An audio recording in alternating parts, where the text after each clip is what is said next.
ദിലീപും മഞ്ജുവും വേർപിരിഞ്ഞിട്ട് വർഷങ്ങളായി. ഇരുവരും അവരുടെ ജീവിതത്തിൽ സജീവമായി തിരക്കുകളുമായി മുന്നോട്ട് പോവുകയാണ്.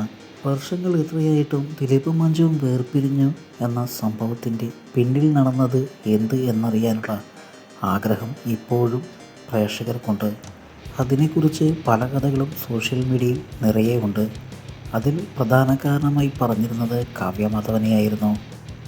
എന്നാൽ ഇരുവരും തമ്മിലുള്ള ബന്ധത്തിൻ്റെ തീവ്രതയെക്കുറിച്ച് സംവിധായകൻ ജോസ് തോമസ് പറഞ്ഞ വാക്കുകളാണ് ഇപ്പോൾ വലിയ വൈറലായിരിക്കുന്നത്. മായാമോഹിനി എന്ന ചിത്രത്തിൽ അഭിനയിച്ചു കൊണ്ടിരിക്കുമ്പോഴാണ് ദിലീപും മഞ്ജുവും വേർപിരിയുന്നു എന്ന വാർത്തകൾ ശക്തമായി വരുന്നത്. ആ ചിത്രത്തിൻ്റെ നിർമ്മാതാവ് മഞ്ജുവിൻ്റെ സഹോദരൻ മധു വാര്യരായിരുന്നു.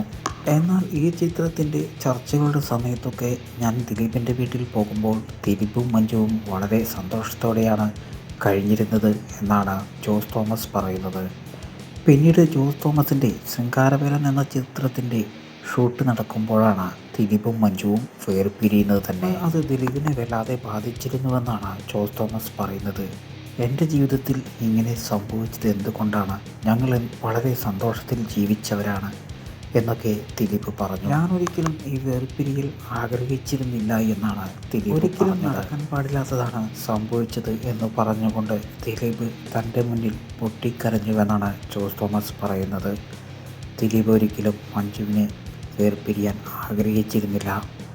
അത് ദിലീപിൻ്റെ മുഖത്ത് എപ്പോഴും ഉണ്ടായിരുന്നു അന്ന് ആ വേദനയെല്ലാം ദിലീപ് അതിജീവിച്ചു എന്നാണ് ജോസ് തോമസ് പറയുന്നത്. അവൾ എന്നെ വിട്ടുപോയത് എൻ്റെ സമയദോഷം കൊണ്ടാണ് എന്നൊക്കെ പറഞ്ഞ് ദിലീപ് പലപ്പോഴും വിഷമിച്ചിരുന്നതായി ജോസ് തോമസ് തൻ്റെ ഇൻ്റർവ്യൂവിൽ തുറന്നു പറഞ്ഞു.